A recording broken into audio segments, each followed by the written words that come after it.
Chers amis, bonjour, je viens de découvrir cette vidéo qui est sortie il y a quelques heures au sujet des Asiatiques, pourquoi ils sont de droite.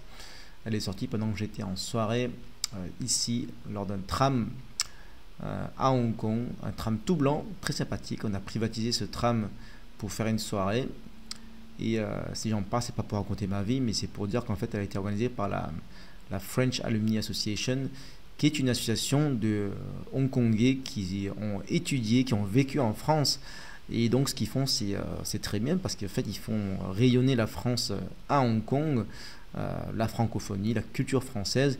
Ils ont vécu en France grâce à différents systèmes d'échanges universitaires, etc., soutenus notamment par des organismes comme Campus France la plupart du temps. Et c'est bien. Donc en fait, ce qu'il faut, c'est une immigration choisie. C'est là que je veux en venir, c'est ma petite parenthèse. Je n'aime pas parler d'immigration zéro, j'aime bien parler d'immigration choisie. Donc je sais que beaucoup de patriotes critiquent des organismes comme Campus France, parce que ça peut être un moyen de faire venir des migrants illégalement, enfin légalement, mais de manière, on va dire, illégitime. Et donc le problème, effectivement, s'il y a des faux étudiants qui utilisent ces systèmes pour venir en France et ne pas étudier et rester en France et vivre des aides sociales, là effectivement c'est un gros problème. Mais la solution, c'est pas de supprimer ces organismes, la solution c'est de supprimer ces fraudes, de contrôler, voilà, faire plein de choses. Mais on ne peut pas supprimer ce genre d'initiative, parce que sinon ça pénaliserait certains, comme voilà, les Hongkongais, les Chinois qui vont en France étudier, et qui quittent la France, qui rentrent chez eux comme prévu, comme ce soir, et qui font des événements comme ceux-là. Donc c'est une bonne initiative. Bon bref, revenons à cette vidéo. D'ailleurs, j'avais découvert Cro-Blanc lors d'une première vidéo qui parlait de la galette de roi, de MMA, bref, je vous laisse regarder ça. Un antifa veut bagarrer ce qu'on dit la reconquête. C'était très marrant. Et depuis cette vidéo, je suis Cro-Blanc.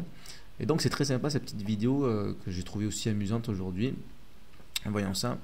X qui s'appelle les Asiatiques à droite, mené par des personnalités qui deviennent incontournables ces derniers temps sur X, comme Lorraine, William et d'autres. Aidé par Marc Guillon, ancien candidat Reconquête, et plein d'autres gens. Alors ouais, Lorraine d'ailleurs qui publie pas mal de choses très intéressantes. On a pu échanger un peu, mais Lorraine, quand tu es dispo, j'attends toujours qu'on fasse un petit podcast interview, quand tu veux.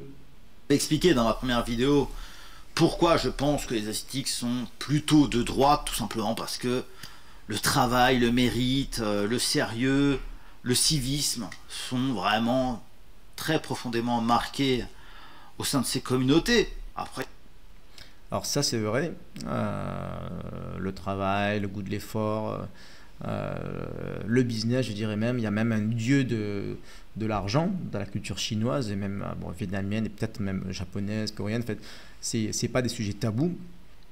Quand on va à un mariage, en général, on ne donne pas des cadeaux sous forme d'objets, de produits, on donne de l'argent, on donne des enveloppes rouges. Pareil pour le nouvel an, pareil pour les anniversaires. Donc en fait, l'argent, la réussite, tout ça, ce sont des sujets qui ne sont pas tabous dans la culture asiatique. Et ça, c'est pas, et ça n'a rien à voir avec le communisme. Donc même sous l'ère de la Chine ou du Vietnam communiste, ça continue. Et donc en fait, je pense que c'est imprégné dans la culture asiatique, le fait de vivre de son propre travail, ne pas vivre comme des assistés. Ce serait une honte de vivre du RSA, du travail des autres, du chômage. Normalement, quand on est asiatique, on veut se débrouiller par soi-même et ne pas compter sur l'État. Alors justement, je voulais parler de ça parce qu'en fait, là, après, on va parler du communisme. il y a toujours des exceptions, j'imagine, bien sûr.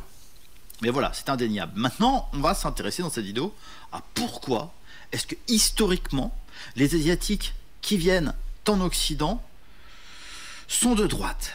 Peut-être parce qu'il y a beaucoup de pays asiatiques qui ont été ravagés par le communisme. Peut-être, je sais pas, hein, on pourrait se poser la question, hein, c'est comme ça m'est passé à travers la tête, je me suis dit, c'est vrai qu'on pourrait en parler. Hein.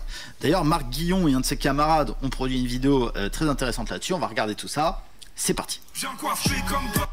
Voilà, donc c'est sur ça que je veux rebondir. Donc je suis d'accord sur le fait que voilà, beaucoup ont fui le communisme et ont vu les ravages du communisme. y compris ma famille, avec le Vietnam, la Chine, etc. Mais il y a autant d'Asiatiques qui n'ont pas connu le communisme, comme les Japonais, les Thaïlandais qui sont en France, etc. Ils sont de droite aussi, je pense, en majorité. Et ça n'a rien à voir avec le communisme. Donc je veux juste rebondir en disant attention quand même sur tout ce qui est communisme, parce qu'en fait ça peut déboucher sur de l'anti-Chine. Donc et là je vais en profiter pour parler de... alors d'ailleurs cette vidéo je vous invite à la voir en entier, parce que dans la vidéo de Cro-Blanc et sur le post Twitter qu'il mentionne, c'est juste des extraits, mais cette vidéo elle dure un peu plus d'une demi-heure. Ça s'appelle Les Asiatiques sont-ils de droite? Elle est faite avec Geoffrey, qui est un ancien collègue militant de Reconquête, ancien parce que je ne suis plus chez Reconquête, et lui non plus d'ailleurs, maintenant il est chez IDL avec Marion Maréchal. Donc salutations Geoffrey. Donc regardez cette vidéo pour la version complète. Et il y en a d'autres d'ailleurs aussi. J'ai fait une vidéo d'ailleurs avec lui par exemple qui parle de la réalité du business en Chine. Donc en fait pourquoi je vous parle de la Chine, c'est qu'en vérité c'est fini le communisme en Chine. Quand on regarde, il faut faire attention à ne pas caricaturer le communisme et le capitalisme, sinon on va automatiquement plus ou moins faire de l'anti-Chine ou même anti-Vietnam, parce que le Vietnam aussi est un pays encore socialiste, communiste, puisque les communistes ont gagné la guerre. D'ailleurs c'est la raison pour laquelle mon père avait quitté le Vietnam et que je suis né en France, je pense. Donc, bon bref, voilà. Et donc je vous invite aussi à voir cette vidéo. La Chine est-elle encore un pays communiste, qui dure que 6 minutes, parce qu'elle est extraite d'une autre vidéo où je parlais où on parlait de la victoire de Trump aux États-Unis avec Maurice Portiche. Maurice Portiche, c'est un ancien diplomate à la retraite maintenant qui habite en Hongrie, à Budapest, et qui connaît très bien la Chine. Et j'en profitais pour lui parler de la Chine pendant qu'on parlait de Trump. Est-ce que la Chine, c'est un pays communiste ou encore un pays communiste? Alors, la Chine est un pays hybride.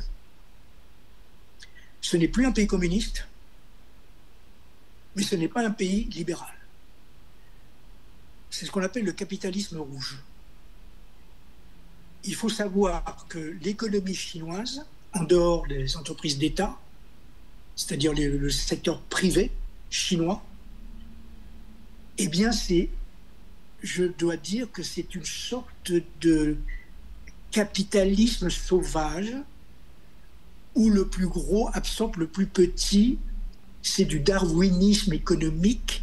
Tu avances ou tu meurs. Voilà, donc vous pouvez voir la vidéo en entier. Et ça je pense que ça résume bien la Chine. C'est plus un pays communiste, c'est fini tout ça. Et la mentalité asiatique, je pense que c'est pas au-delà du fait que ce soit de droite, c'est le pragmatisme.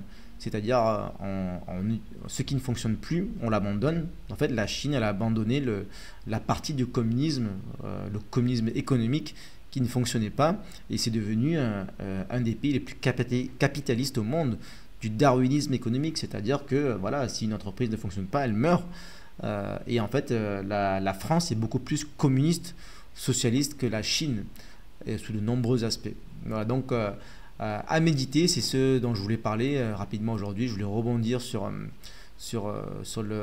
l'aspect historique, parce qu'on parlait de l'aspect historique, le communisme, etc. J'ai vu aussi un petit extrait. Perrault, Idée Liberté, c'est le nouveau parti politique de Marion Maréchal Le Pen. Et lui, il est plutôt... il a créé son propre parti politique, le Renouveau. Les gars... Alors, c'est pas un parti politique, c'est plutôt...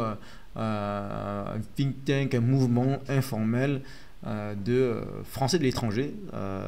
En fait, le Renouveau, c'est le nom de ma liste. Vous savez que pour les listes au municipal et au consulaire, on fait le nom d'une liste et ensuite la liste, elle peut être soutenue par un parti politique.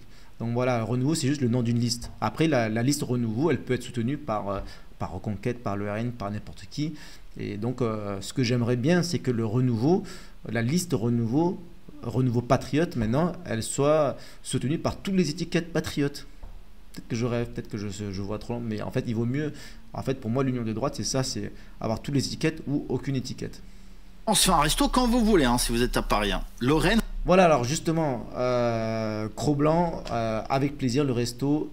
Voilà, donc comment on fait pour rentrer en contact avec plaisir, je veux bien ce resto. Et d'ailleurs, j'aimerais bien parler justement de la Chine, parce que je ne sais pas ce qu'il en pense.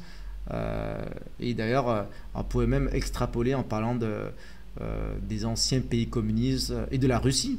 On parle des Asiatiques qui sont à droite, mais est-ce que les Russes sont de droite ou de gauche? Ça m'intéresserait d'avoir son avis.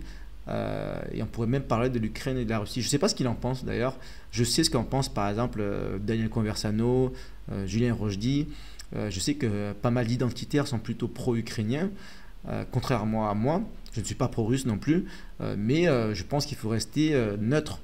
Donc je ne sais pas ce qu'en pense Cro-Blanc, j'ai pas vu, j'ai dû rater des vidéos. Mais voilà, le rêve ce serait de faire un resto ou un podcast avec Cro-Blanc, Daniel Conversano et Julien Rochdy ensemble. Thèse Descuffon aussi, tiens. Aussi. Donc ce serait tous les identitaires ensemble et on parle de la droite, des Asiatiques, du communisme, de la Russie. Ce serait top ça. Allez, ciao.